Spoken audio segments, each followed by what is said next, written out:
Coach Papadopoulos, why don't you go over for us today's wrestling matches against Bloomsburg and Drexel? I don't know. I guess on the outside of looking in, we wrestled well, but we know how good we are this year. So we're kind of grumpy. There were some matches that we're really mad about.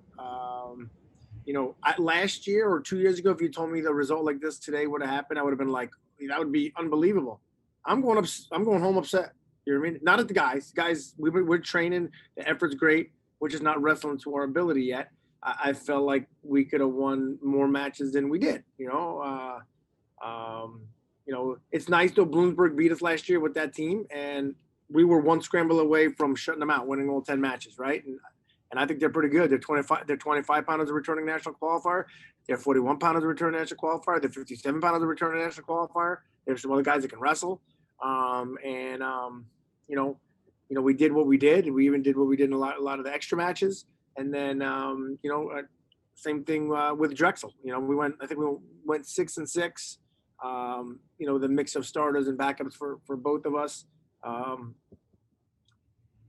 There were some matches I didn't like. I didn't like that we lost 49. That one really got under my skin.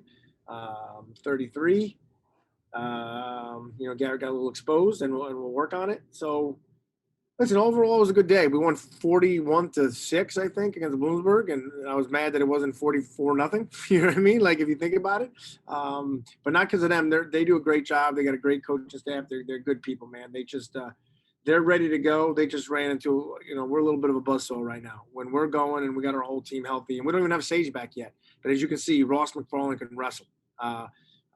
That kid from Drexel is ranked 18th in the country, and we just about won that match. And Ross is only lost in the year. So we're good, and we have guys that may not be in the starting lineup that are good. So it's a good problem to have. So I guess it was good. I don't want to say we'll take it because we won't. I want to get better. I want to be better. And the good news is we have a crew of guys that want the same, so we will be. All right, we will now open the floor to questions for Max Sacco. Hey, Coach, Max Sacco, WRHU. I know you know me, Coach. I was around you guys a lot last year. Yeah. Speaking of last year you lost a tough one to Bloomsburg. That was and this year you get a huge win. For the guys who were on the team last year into this year, was that just a nice feel-good win for you guys, a nice revenge match win? Yes, yeah, and it's hard to say this without to make it about Bloomsburg because it's not. Because I like Bloomsburg. I actually like their coaches. They do a great job. They shouldn't have beat us last year. We ended up beating 7-8 teams by 30 that they lost to. I honestly feel if we wrestled them 20 times last year, we would have won 19. So for our team, we wanted that one back. We knew we should have won. So yeah, it was a little bit of a revenge, but not towards them. I don't know how to really say it. It wasn't their fault. They came in last year and they caught us when we were down, and they wrestled and they won, and they deserved to win, right? No bad calls, deserved to win. But I guess our guys wanted to make it right to fix our own mistakes. Not really. We weren't mad at them, and we weren't trying to say we got to Bloomsburg. It wasn't about that. It was about, guys, we got to right what once went wrong, right? And we did. Yeah, and we've had battles for the last couple of years, but as the same thing with them, they got a pretty good squad, and he's got some other guys that I think his lineup will change by the end of the year. He's got some good true freshmen that aren't able to go yet. But when we're ready to go, and we were really up for the Bloomsburg match, we're a pretty good team.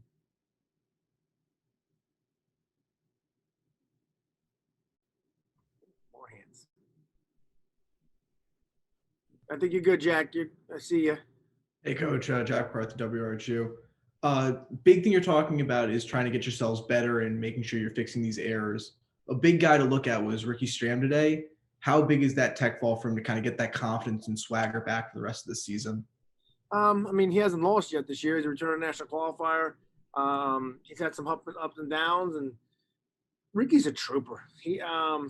I told him today in the talk, I love him. He drives me crazy because in practice, it doesn't always look like that. Sometimes in practice, I'm kind of like, is Ricky any good? Like, what is going on here? And then, man, when he strapped the singlet straps on, he just goes, and he beats good guys, and he pours it on, and Yeah, no, listen, he's it's good for him to get his feet moving. We even bumped him up to 74, and he wrestled to 74 down in Bloomsburg and pinned that kid who's a good redshirt freshman.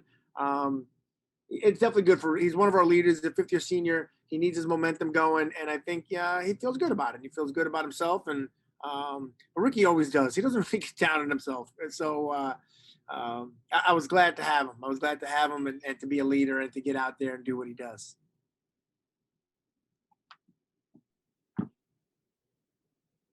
I see. Am I calling him in? I see Will ready. I mean, I'll call him in, Nick. All right. All right. I'll go. Coach, who is someone that really exceeded your expectations today? Nobody. How do you like that answer? Nobody.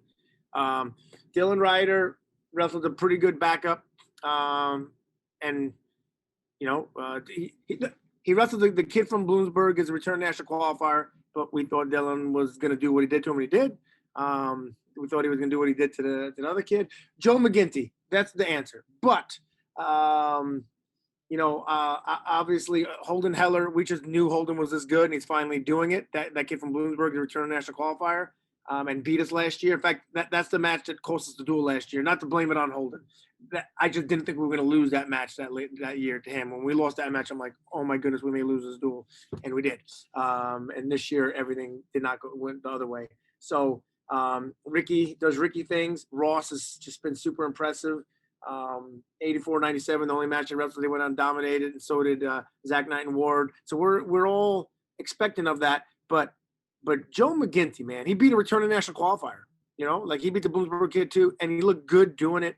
He just looks so solid, and he's been a real good addition, right? So it's great that after this year, he has 4 years of eligibility left and a red shirt still. And Ross McFarland has 4 years of eligibility left because this is the COVID year. He's a redshirt freshman again next year. So, man, we got some young guys that can wrestle that aren't Ross is in the starting lineup right now, but that aren't even in our starting lineup. So, the future looks bright. So I was really excited and happy with Joe McGinty. And I'm going to use the word impressed. I was actually, after the match, I looked at Jamie.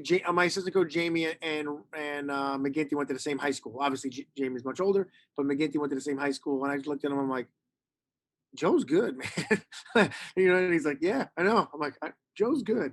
So we're excited. We're excited about Joe. So Joe McGinty's my answer. Long answer. Are you ready, Max? Sure. I got one more. 2 years ago, this team kind of had the road warrior mentality of a lot more matches on the road instead of home. Last year was a lot more home, and this year it's back to kind of that road warrior mentality.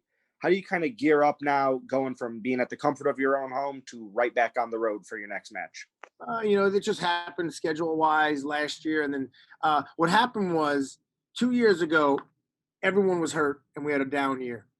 Right. And next year, everyone wanted to wrestle us because they thought we were going to stink. And I was like, we're going to be good. We're going to have everyone back. We're going to be good. And everyone's going to be healthy. So everyone was like, I'll wrestle again. We'll wrestle at your place. I'm like, okay. So they came and they got their beatings is what happened. Right. So this year, now no one wants to wrestle us again. Everyone says, wow, Hofstra's actually good again. And COVID. Listen, we were supposed to have Bucknell. We owed Army. We said we were always going to go to Army. We were supposed to have Rutgers at home this year, but the Big Ten stopped outside of Big Ten competitions. So this year it was just the way it was mapped out. But we got to do what we got to do. We're pretty sure we can compete. So if we got to do it at home, great. We got to get on the road, great. Just tell me where, tell me when. We'll make weight and we will wrestle. I'm just thankful that we have an opportunity to do that because many people don't. The mentality is next. Hey guys, EIWA's Sacred Heart next, which is going to be another round robin like this. And we're not sure if Binghamton Nuts going to be a dual meter round robin yet. No one's willing to look a week ahead anymore. Back in the day, you were playing 3 weeks out. Now I'm kind of like, let's see all our COVID results. It's been a very interesting, different year for everybody. So on the road to Sacred Heart and onward, some EIWA matches, and we look to get better. Coach, going into the last stretch of the regular season, how do you feel your team is now compared to when you started at the beginning of the year?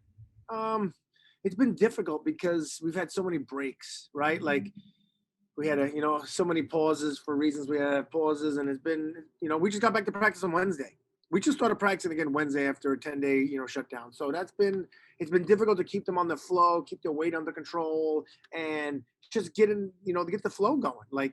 And Holden and Reese, they couldn't practice until Thursday. Today's Saturday. You know what I mean? They just started practicing again that Thursday, and they look pretty good. So we'll be better. Hopefully we can stay and no more pauses, and we can go straight through, and then we'll have consistency. I'm just lucky and blessed that we got coaches and we got guys that are bought in, and they're when we get some adversity, they're trying to handle it real well and keep in shape and hit the streets and keep their weight under control and do what they can to keep training. They're really focused. They're really, really focused. So, when we get our consistency going, we can be a better version of ourselves. And I keep saying, this version of ourselves is pretty good. So imagine a better version of ourselves, and that's what we train for, and that's what we hope for, and that's not what we want. That's what we expect. So we'll get there. And Coach, you were talking about kind of how you guys are not really consistent. Do you think that even having these performances like today shows just how good this program really is? Yes, that's my point. That was on 2 and 3 days of practice, against a team that beat us last year. And a good Drexel team, and like I said, let us practice 10 days straight, please, so we can be who we are, please. So, I'm excited. But the good news is, a few years ago, I don't know if we had a crew put together, maybe, who knows, maybe I wasn't as good of a leader, and we would have crumbled. This year, guys, the adversity stinks, and when it comes in, it's really gruesome, but we get grumpy about it and we bite our lips and we trudge forward. And we got a group of guys that are willing to do that. So as stressful as this year has been, it's been rewarding because it's fun to come in there and going with these guys, and it's fun to sit in the corner with these guys strapping the singlet on. We got a pretty good thing going, and pretty much everyone's back next year, so it's even more exciting.